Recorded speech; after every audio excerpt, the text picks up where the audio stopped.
Welcome back to week 4 of English 101, Rhetoric 1. This is our reading lecture for week 4, and we're going to focus a little bit on the second part of the short story Edison, New Jersey by Junot Diaz, which we started talking about last week, and then also talk just briefly about a reading that I'm asking you to do this week called Predicting Preemies, and this should be a fairly short video. I'm trying to keep these shorter as we get into the semester and get some of that housekeeping kind of stuff done the first few weeks. So we'll see how I do here. Let's see if I can keep this under 10 minutes. All right, so again, it should be easy to do that. So our first reading is called Predicting Preemies, and obviously, as I have mentioned before, if we talked about this already, it deals with infant mortality and maternal mortality, premature birth and how that can affect that. All these different things come up. According to the article, 15 million babies are born prematurely in the U.S. every year, so that's something to think about. So these are some questions just to reflect on. This is our journal for week 4, and remember, your journals are meant to be done by the end of the semester. So the reading summaries we're doing each week, but the journals, I would say don't wait though, because it could be a lot of work if you wait until the end of the semester to do them. But if you're just doing a little bit each week, it'll be pretty easy. Because again, the journals I'm just worried about you in terms of how you engage with the reading, but not grammar, punctuation, all that kind of stuff. So hopefully that's going well, but take a look at this one for week 4. The short story we started talking about last week, week 3, is Edison, New Jersey, Junot Diaz. And you might remember a little bit about this. I want to just remind you a few things as you go into hopefully reading the second part of the story. It's about an 8-page story, and so hopefully you read the first 4 pages. But wherever you are in this, hopefully you'll go ahead and read this. Whoops, ignore that date. Shouldn't be on there. And here's some of the questions you may be thinking about as you're reading this, and then just be aware there's a reading summary in Blackboard that you can complete this. You don't have to put this in a separate file, but these are just some things to think about. And that page number, I think that's accurate, because I'm just trying to decide if you guys have the same copy of the story that I have. So hopefully, but either way, in the story, a young woman finally lets the narrator into the house. Remember, they're trying to get in, they can't get in. And after meeting her, the narrator begins to remember his ex-girlfriend, think about his ex-girlfriend.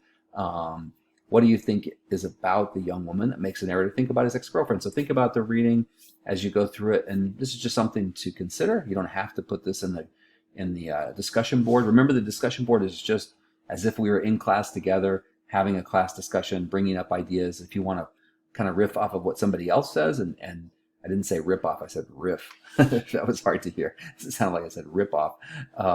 But you know what I mean, just kind of responding to other people. That's great. However you get your comments in, and you're aiming for 200 or 300, hopefully 300 words a week.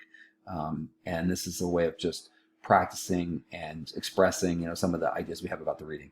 Near the end of the story, or actually near the bottom of the page, the narrator mentions that he was once a college student. Why do you think he's no longer in college? Because remember, now it doesn't seem like he's in school anymore, and he's doing a job where he's working with another guy who's old, significantly older than him. They're delivering pool tables. So as you read through this, maybe just reflect on that. Think about what might have happened. If a lot of times fiction writers, some part of what they do is autobiographical, meaning maybe Junot Diaz had some of these experiences. Maybe he was in college, then he wasn't. I'm not sure too much about his personal life. I just know that he did publish, this in the 1990s. He would have been still fairly young by the time he published the short story. So at any rate, take a look at that one. And then near the end of the story, the narrator plays a game by trying to guess where they will make deliveries the next day. He says he does it to pass the time and give them something to look forward to. Do you have any games or rituals at school or work that pass the time or give you something to look forward to? I know I always talk about carrots. How you have the mule or the donkey, they're trying to move it, and they have the stick behind and the carrot in front trying to push that guy forward. And I think about that sometimes. I like to give myself carrots, like what's going to happen. And that might be partly why I always say week 4, week 5, I tell you what week we are in the semester, because I kind of look forward to moving through things. But do you have something like that? They use this ritual kind of trying to guess where they're going to make their next day's deliveries, and it just gives them something to kind of a game like, or to play around. But maybe you have something like that with work or school that helps you. These are just ideas. You can reflect and share about anything you want to on the reading, but that's our reading summary this week, the last pages of the second half of the story, Edison, New Jersey. Here's a little bit from that story also, just to get you thinking here a bit.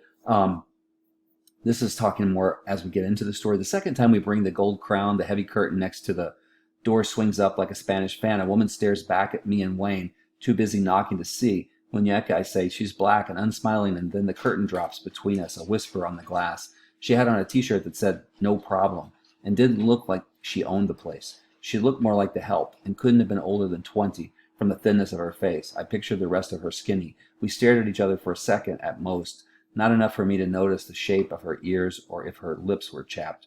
I've fallen in love on less. So there's his first impression. I love the language, and it's just a lot encapsulated there. He has this experience of seeing this young woman. He doesn't say he's fallen in love with her at first sight, but he does say, I have fallen in love on less. So maybe leaves us to guess what he thinks. Here's Wayne, I think, talking to him a little bit later. As the story progresses, they make a trip together. He gives her a ride back into the city, into New York, from where they are out in the kind of suburban New Jersey, I think. Kid, we have to finish this. I'll be back before you know it. A quick trip in and out. So we get this dialogue going back and forth. It's a little hard to when you read this, it may be a little hard to recognize because they're not putting quotation marks, which is, that's acceptable to do that depending on how you're writing. When we're writing essays for our class, when you do direct speech, we're going to talk about that later, you want to do quotation marks. So a lot of times fiction writing, they break the rules of what we would do in academic writing. That's okay. But these are the speech he's reporting here. I'll be back before you know it. A quick trip in and out. Kid, he stands up slowly. He's nearly twice as old as me. So here we get the information about Wayne very subtly. He's a much older guy doing the same kind of work. I go to the window and look out. New ginkgos stand in rows beside the driveway. 1,000 years ago, when I was still in college, 1,000 years ago, not literal language, right? This is figurative language. A long time ago, he was still in college, but he's not now, it sounds like. I learned something about them. Living fossils, unchanged since their inception. And then finally, a little longer, I just think these are interesting passages just to kind of, clue you into some of this if you haven't read yet, the second half. Usually the name will come to me fast, the way numbered balls pop up during the lottery drawings. But this time nothing comes, no magic, no nothing. It could be anywhere. I open my eyes and see that Wayne is, it's hard to see, waiting. Edison, I say, pressing my thumb down. Edison, New Jersey. And that's the very end of the story. We end with them sort of like, where are we going next? And they're playing these games. And to me, there's a lot going on where the narrator of the story maybe is a little unmotivated with his job, a little lost right at the moment. Obviously, he's broken up with his girlfriend, and he's had not a really great experience with this other young woman that he meets at the house. So take a look at the story. Just wanted to share a little bit about it to get you thinking about the issues here. We're going to be talking about a little bit with this story as you get into Essay 3. We're going to be bringing up some issues of economic inequality and some different things in motivation and greed and power. There's all kinds of things that we're going to probably talk about with this essay, depending on what thesis you choose. But that'll be later. We'll finish up our second essay first, and we'll get into this one. All right. So again, with our characters, we know we have Wayne, and then the narrator, I think, is called Junior, I think. And then we have the location, the setting where the story is happening in New Jersey, somewhere close to New York City, and probably in the 90s because it was published in the mid to late 90s, I believe. And then we talk about this abstract concrete language. So obviously when he says 1,000 years ago, he's using abstract kind of, he's using figurative language. It's not so abstract, but it's he's imagining it's a long, long time ago. So he exaggerates. Point of view, we got first person. Wayne is not telling the story, but the narrator is Junior. And then we have the themes, lots of stuff going on here. Again, we're going to talk about this more as we get into writing essay number 2. But economic inequality, ambition, all social mobility. There's a lot of things we can talk about with the story. That's my intention anyway. And we'll see that more as we get into week 5 and 6 and start into our third and fourth essay. All right. One more thing I want to mention, and we're going to talk more about this in the rhetoric writing section today, but I want to talk just briefly about 2 things. Critical reading, textual analysis. These are both in our books, in our textbook, Hard Race Essentials, and then also the basic appeals. We'll talk about that in the rhetoric and writing video in just a moment. But what is critical reading? Well, critical reading to me is just asking good questions. So if you're doing that while you're reading, if you find yourself kind of questioning what you're reading and when you do the reading summaries, commenting thoughtfully on or about the text, then you're probably practicing critical reading. And most of us are probably doing this. And there's just a couple of things I want to share about it. Mainly the idea is, again, asking good questions. And that's something you already do. I do all the time in different contexts. So I ask good questions when I'm reading a friend's text. Somebody texts me something and I might kind of wonder why are they saying that. So my friend texts me and says, "Can you come over tomorrow?" And it doesn't, no other context, right? And then I'm thinking, I wonder why. And I don't ask why, and I show up and guess what? He's moving and he needs my help, right? Now that could happen, right? But if I was a critical reader, maybe I would have texted back, "What's going on tomorrow? Is this a barbecue, or is this you're moving and you need me to, lift your barbells up to the attic or down from the attic or something," right? So critical reading would be in any context. It wouldn't just be academic reading. Sometimes I remember when my kids were little and maybe something would happen, they'd make an excuse about something.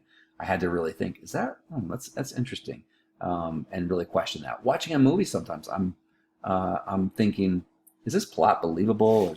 And so all this is just to say critical reading is all about asking good questions, no matter what kind of text you're reading, an essay, a short story, a television commercial. These are all kinds of texts in a way because they have information they're delivered to us. And the basic thing about doing this, the more you do this, the more you're critical about your reading, the more your comprehension improves, your understanding what you're reading improves. That's why we talk about this. And again, we're just going over it real briefly today. If you want to look at this in a little more detail, it's in the Harbrace Essentials book on pages 30 to 31. And then the other thing that we're doing already throughout the semester is what's called textual analysis. So we look at a text and we try to recognize and evaluate how others are trying to influence us. And then we can turn that around. We're going to talk about this a lot with what's called ethos, pathos, and logos in just a little bit. These basic appeals, how people really try to influence us. So looking at the text and these different ways that we're going to do in the rhetoric writing video today can help us understand not only how others are influencing us, but how we might, of course, influence others when we're writing or speaking, but especially for our class, writing. And it can be applicable to any type of communication. You can do this with visual. You can look at a billboard and do this, or a cigarette advertisement. You can look at written text of any kind, filmic, or films, videos, and even music can be analyzed in this way. So it's not something that's only limited, but we're going to mostly, of course, do it with essays and short stories.